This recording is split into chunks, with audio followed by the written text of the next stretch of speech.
अपनी ननद को बुला लेना, सबसे पहले बधाई लेने ननद ही तो आती है। धुंधली कहती है सखी तू नहीं जानती, मेरी जो ननद है ना एक नंबर की चोर है, काम तो करेगी नहीं और मेरे घर का सारा सामान अपने ससुराल भेज देगी। अनेक उत्तर किए, फिर कहती है मैंने तो सुना है सखी कि सुखदेव जी महाराज तो 12 वर्षों तक माँ के गर्भ में रहे थे और कहीं मेरे गर्भ में 2-4 साल ही रह गए तो मुझे तो ऐसे ही मेरा मरण हो जाएगा। सखी कहती है देख धुंधली, ऐसा तेरा सौभाग्य कहाँ है जो सुखदेव जी महाराज जैसा पुत्र तेरे गर्भ में आए। पर मैं तो एक ही बात कहती हूँ, संत का दिया हुआ प्रसाद यह फल है तो तुझे अवश्य पान करना चाहिए। और बारंबार समझा के सहेली तो चली गई। और इधर शाम को जब पतिदेव आए तो पूछने लगे देवी फल खा लिया? और धुंधली ने कहा हाँ पतिदेव मैंने फल खा लिया। जो नियम संत ने 1 वर्ष तक पालन करने के लिए कहा था झूठ नहीं बोलना, वो पहले दिन ही तोड़ दिया और झूठ बोल दिया कि मैंने फल खा लिया। एवं कुतर्क योगेन तत्फलम नैव भक्षितम। और कुछ दिनों के बाद में धुंधली की बहन आई। धुंधली की बहन को धुंधली ने सारी समस्या बताई। धुंधली की बहन ने कहा अरे बहन तू चिंता मत कर, तुझे संतान चाहिए, देख मेरे भी संतान होने वाली, अभी मैं गर्भवती हूं, बस जब मेरे संतान होगी तब मैं तुझे लाकर दे दूंगी, तब तक तू अपने पतिदेव को पागल बनाने का नाटक करना। तेरे पतिदेव तो ऐसे भी सीधे साधे हैं और मेरे पतिदेव को तू बहुत सारा धन दे देना तो ऐसे ही मान जाएंगे। क्योंकि धुंधली के बहन है, उसके बहुत संतान है, संतान बहुत है पर खाने को नहीं है। धुंधली के यहाँ खाने को बहुत है पर खाने वाला नहीं है। धुंधली ने स्वीकार किया प्रस्ताव और धुंधली के बहन ने कहा देखो अगर यह फल दिया है तो इस फल की भी परीक्षा होनी चाहिए। देख तुम्हारे आंगन में ये गाय बंधी है जो कई वर्षों से बांझ है, तू यह फल इस गाय को खिला दे तब इस फल की परीक्षा भी हो जाएगी। दोनों ने वह फल गाय को खिला दिया और कालांतर में जैसे ही धुंधली के बहन के पुत्र संतान हुई, आकर सौंप दी धुंधली को और धुंधली ने वही संतान अपने पतिदेव को दिखा दी। पतिदेव परम प्रसन्न हो गए उस संतान को देखकर। लेकिन जिस गाय को फल खिलाया था 3 मास के बाद में उस गाय ने भी मानव पुत्र को जन्म दे दिया। बधाइयां देने के लिए लोग आने लगे और कहने लगे अरे आत्मदेव तो भगवान जब भी देता है तो छप्पर फाड़ के देता है, कहाँ तो तुम्हारे एक संतान नहीं थी और कहाँ तो गाय के भी मानव पुत्र ने जन्म ले लिया। नामकरण संस्कार हुआ, जिनके कान ही केवल गाय की तरह थे बाकी शरीर मानव की तरह था, उनका नाम पड़ा गोकर्ण। और अपने पुत्र का नाम सोचने लगे आत्मदेव, भाई मेरा नाम आत्मदेव है तो पुत्र का नाम परमात्मा देव होना चाहिए, परमात्मा देव मेरा नाम रखूंगा पुत्र का। तो धुंधली कहती अच्छा 9 महीने कष्ट मैंने भोगे, गर्भ में मैंने रखा और नाम आप रखोगे, नाम मेरे जैसा होगा, मेरा नाम है धुंधली तो मेरे पुत्र का नाम होगा धुंधकारी। धुंधुम अज्ञानम गृहणाति लाति स्वीकरोति इति धुंधली। जो 24 घंटा कलह करे उसी का नाम है धुंधकारी। धीरे धीरे दोनों भाई बड़े होने लगे। कियत कालेन तौ जातौ तरुणौ तनयावुभौ गोकर्णः पंडितो ज्ञानी धुंधकारी महाखलः।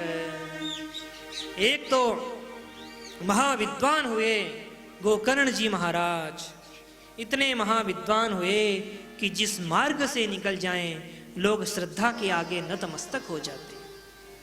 और वहीं धुंधकारी इतना कुख्यात हुआ कि जिस गली से जिस मार्ग से निकले लोग अपने घर के दरवाजे तक बंद कर लेते, कुख्यात डकैत बन गया। अब बेचारे पंडित जी रुदन करने लगे। यही मानव मात्र की स्थिति है।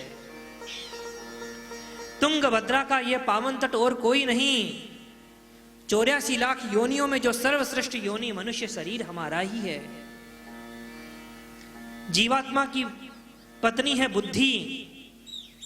जीवात्मा तो बड़ा ही सीधा सरल है, आत्मदेव की तरह है, पर जो उसकी पत्नी बुद्धि है वह बड़ी ही कुतर्किणी है। सत्संग में चला तो जाता है, लेकिन संत के द्वारा दिए हुए मार्ग का ठीक ढंग से पालन नहीं करता, तभी यह स्थिति होती है। संत ने क्या कहा था कि ब्राह्मण आत्मदेव इस फल को लेकर तो चले जाना, पर अपनी पत्नी को खिला देना।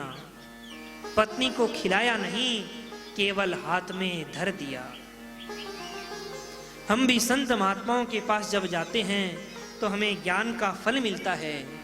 संत महात्मा कहते हैं ज्ञान के फल को धर मत देना, अपने बुद्धि में बैठा लेना। लेकिन जब हम बुद्धि में नहीं बैठा पाते, तभी हमारी यह स्थिति हो जाती है। एक समय में आत्मदेव जी रुदन कर रहे थे कि मेरे बेटा क्यों नहीं है, तब आत्महत्या करने के लिए निकल पड़े, और आज भी आत्महत्या करना चाहते हैं कि मेरे बेटा क्यों है। यही संसार की विडंबना है। दुखी होने लगे।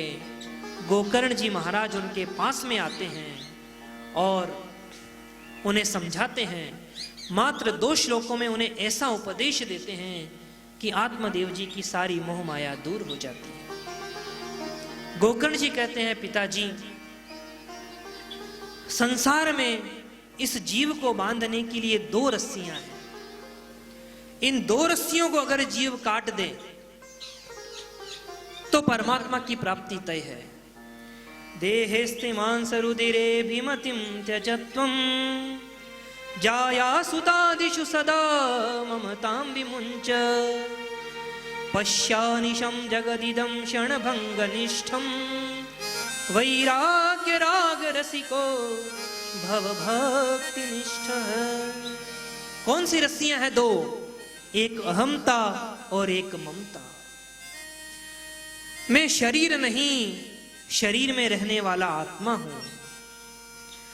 देह अस्थि जिस प्रकार सुंदर ईंटें रख दी, सीमेंट का प्लास्टर कर दिया और ऊपर से रंग चढ़ा दिया, सुंदर दीवार तैयार हो गई।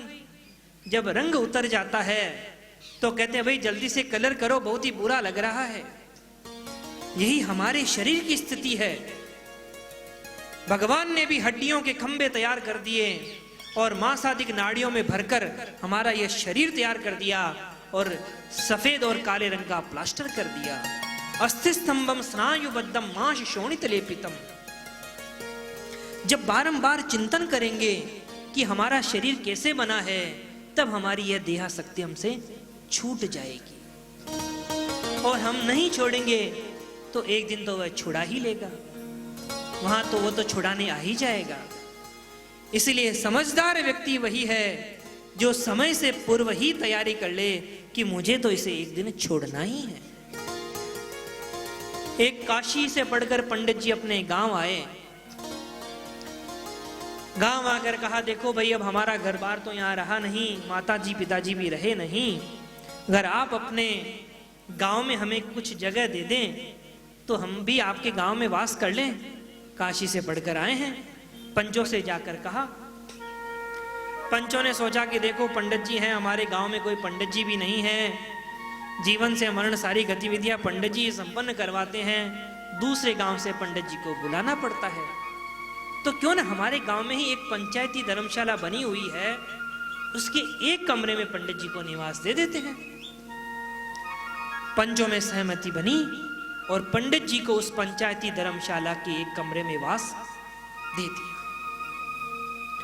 समय बीतता गया, बीतते बीतते 50 वर्ष हो गए। पंडित जी का विवाह भी हो गया, पंडित जी की संतानें भी हो गई और पंडित जी के संतानों की संतानें भी हो गई। जहां केवल पंडित जी उस पंचायती धर्मशाला के एक कमरे में रहते थे, वहीं पूरी की पूरी पंचायती धर्मशाला में पंडित जी का कब्जा हो गया। पंचों ने आकर कहा, पंडित जी हमने तो आपको थोड़े समय के लिए रहने के लिए दी थी, अब आपका परिवार बढ़ गया है तो ये तो गांव के लिए है, गांव के अतिथियों के लिए, कोई आए जाए उसके लिए है, तो आप ये धर्मशाला खाली करो और अपना दूसरा घर तलाशो। पंडित जी ने कहा, पंचों तुम्हारे बाप की धर्मशाला है क्या ये तो मैंने बनाई है। पंचों ने कहा, भाई ये तो पंडित जी मान ही नहीं रहे हैं, मुकदमा चल गया न्यायालय में। न्यायाधीश ने दोनों की बात सुनी और पंडित जी से कहा, भाई आपने बनाई है धर्मशाला? पंडित जी ने कहा, भाई हमने बनाई है। तो बताओ कौन से सन में बनाई है, कितना खर्चा लगा, लगभग कितने दिनों में बनाई है। अब पंडित जी क्या बोले, कुछ बोल ही नहीं पाए, उन्होंने बनाई नहीं। पंचों से पूछा, पंचों ने कहा, महाराज ये तो पंचायती मामला है, पाई पाई का हिसाब देंगे। सब कुछ बता दिया। न्यायाधीश ने निर्णय दिया, जाओ इस पंडित जी का सारा सामान उस धर्मशाला से बाहर फेंको और इन्हें इस पंचायती धर्मशाला से बाहर कर दो। जिनके बीच ही सम्मान हुआ उन्हीं के बीच में ही अपमानित होना पड़ा। यह बात उन पंडित जी की नहीं है, यह बात हमारी भी है। हम भी परमात्मा के पुत्र, हम ब्राह्मण ब्रह्म ज्ञानी। जब रहने की समस्या आई तो पंचों ने 5 तत्व हमें दान कर दिया और हमारी यह पंचायती धर्मशाला तैयार हो गई। गोस्वामी तुलसीदास जी महाराज रामचरितमानस में वर्णन करते हैं कि हमारा जो ये 5 भौतिक शरीर है ये 5 तत्वों का बना हुआ है। कौन से हैं 5 तत्व? क्षितिज जल पावक गगन समीरा, क्षितिज जल गगन समीरा, पंच रचित यह अधम शरीरा, पंच रचित यह अधम शरीरा, क्षितिज जल पावक गगन समीरा, क्षितिज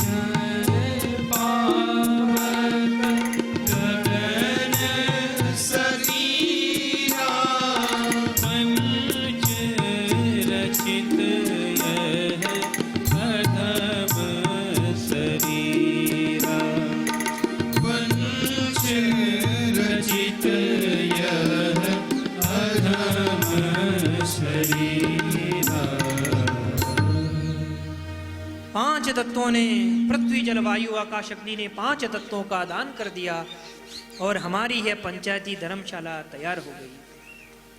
इसमें जीव आकर रहता है, कोई 5 वर्ष रहता है, कोई 10 वर्ष रहता है, कोई 50 वर्ष रहता है और कोई 100 वर्ष रहता है। पंच जितने दिन रखना चाहें उतने दिन यह जीव आकर इस पंचायती धर्मशाला में रहता है। खाली करने की जब बारी आती है तो सब कब्जा करने की सोचते हैं, तब शिकायत पहुंचती आगे। फिर यमराज के वह काले काले दूत आते हैं और धक्का मारकर ही इस पंचायती धर्मशाला से इस जीव को बाहर कर देते हैं। यही बात कहते हैं गोकर्ण जी महाराज अपने पिताजी से, पिताजी ऐसी विडंबना आवे क्यों, समय से पूर्व ही यह धर्मशाला खाली कर देनी चाहिए। यह तो हो गई अहमता और दूसरी रस्सी है जकड़ने वाली ममता। हम जब जन्म लेते हैं तो हम किसे जानते हैं? हम किसे भी नहीं जानते। धीरे धीरे माता जी से परिचय होता है, पिताजी से परिचय होता है, ये हमारे चाचा जी, चाची जी, बुआ जी, फूफा जी, भाई बहन। जीवन की गाड़ी में सारे के सारे रिश्तेदार हमारे साथ जुड़ते जाते हैं। धीरे हमारा विवाह हुआ, विवाह हो जाता है तो इधर फिर हमारे संतानें भी होती है, हमारा परिवार क्रम बढ़ता रहता है। जैसे ट्रेन में हम यात्रा करते हैं, नई दिल्ली से बैठ गए, आगे स्टेशन पर कोई यात्री आपके साथ आकर बैठ गया, पहले आपका कोई परिचय नहीं था, पर आप धीरे धीरे आपकी घनिष्ठता हो गई उस यात्री से। इतनी घनिष्ठता हुई कि साथ में ही भोजन प्रसाद कर रहे हैं, हंसी मजाक की सारी बातें हो रही है। थोड़ी देर में आपके साथी का स्टेशन आ गया, जिनसे आपकी अभी भी मित्रता हुई थी, वह आपको छोड़कर चले गए। फिर दूसरा यात्री जुड़ा, उसे भी खूब राम राम हुई, इतने में आपका स्टेशन आ गया, आप सबको राम राम करके चले गए। यही तो हमारे साथ है। भगवान यही तो बात कहते हैं, पुत्र दाप्त बंधु नाम पंथमो संग पंथम है। उद्धव, ये जितने भी पत्नी पुत्र सब मिले हैं हमारे साथ, जो जुड़े हैं, वे तो हमारे राहगीर के साथी हैं। जन्म हुआ हमें कि हमने किसी को नहीं जाना, हमारा धीरे धीरे सबसे परिचय हुआ, हमारी गाड़ी आगे बढ़ी, हमारा विवाह हुआ, इतने में हमारे पिताजी का स्टेशन आ गया, हम जाकर उन्हें शमशान में विदा करके आ गए। धीरे धीरे सभी का समय बीतता गया, एक दिन हमारी भी यात्रा पूरी हुई, हमें भी लोग शमशान में जाकर फूंक आएंगे। इसी तरह ट्रेन में जब हम यात्रा करते हैं, एक न एक हमारे राहगीर साथी जुड़ते रहते हैं, और हमारा स्टेशन आ जाए और हम कहें भाई हम तो नहीं उतरेंगे, हमारा तो इनसे इतना घनिष्ठ प्रेम हो गया है, हम तो इन्हें छोड़कर नहीं जाएंगे। भले ही आप न उतरो, काला काला कोट वाला टीटी आएगा और कहेगा तुम्हारा रिजर्वेशन यहीं तक है, और नहीं मानोगे तो धक्का मार के तुम्हें उतार देगा। ठीक उसी तरह जीवन की जो यात्रा चल रही है, अगर स्वयं उतरने के लिए तत्पर नहीं हुए तो एक दिन तो ऊपर वाला उतार ही देगा।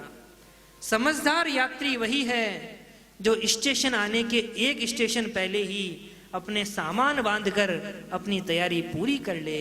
इसी तरह समझदार व्यक्ति वही है कि समझ ले कि इन्हें एक न एक दिन तो वहीं जाना है, पता नहीं कब वह घड़ी हमारी अंतिम बन जाए, उससे पहले ही पुण्यवान बन के अपने परलोक को सुधारने का कार्य प्रारंभ कर ले। पिताजी, वैसे तो यह सारा संसार गुण दोषात्मक है। पहले तो अपनी दृष्टि यह बनाओ कि आप किसी के दोषों को मत देखो, देखना है तो अपने दोषों को देखो। अभी तो मैं तो यह कहता हूं पिताजी, किसी के गुणों को भी मत देखो, क्योंकि किसी के गुणों को भी अगर ज्यादा देखोगे तो उसमें आसक्ति ज्यादा बढ़ जाएगी और त्वरित किसी न किसी की निंदा हो ही जाएगी। आप किसी वैद्य के पास में जाएं और भगवान की कृपा से उनकी दवाई आपको लग गई, आप कहें, आपका मंतव्य न रहे, फिर भी आप कहेंगे भाई आपकी इतनी अच्छी दवा है, देखो लेने में 5 दिन में ही आराम आ गया। हम एक बार पहले एक वैद्य जी के पास में गए थे, पर उतना आराम नहीं मिला। भले ही आपका लक्ष्य किसी की निंदा न करना हो, पर फिर भी कई बार किसी की ज्यादा प्रशंसा करने में किसी की निंदा हो ही जाती है। और बल्कि किसी में गुण दिखाई भी दे तो उस व्यक्ति का गुण मत मानो, भगवान का गुण मानो कि भगवान ने कृपा करके उसके अंदर वो गुण दिया है। क्योंकि हम देखते हैं कई बार कुछ लोग किसी के सफलता पर, गुणों पर इतना रीझ जाते हैं कि उसने अपने आप को समाप्त कर लिया तो खुद भी फांसी पर लटक जाते हैं। बल्कि उसकी सफलता मत मानो, भगवान को धन्यवाद दो कि भगवान ने कृपा करी कि उसे उस गुण के लायक बनाया। ऐसा दिव्य उपदेश गोकर्ण जी महाराज ने अपने पिताजी को दिया और उस उपदेश को अपने हृदय में धारण करके आत्मदेव जी घर छोड़कर जंगल में चले गए। क्योंकि सही बात है, इस मनुष्य शरीर का कोई ठिकाना नहीं है। हम बात तो लंबी चौड़ी योजनाएं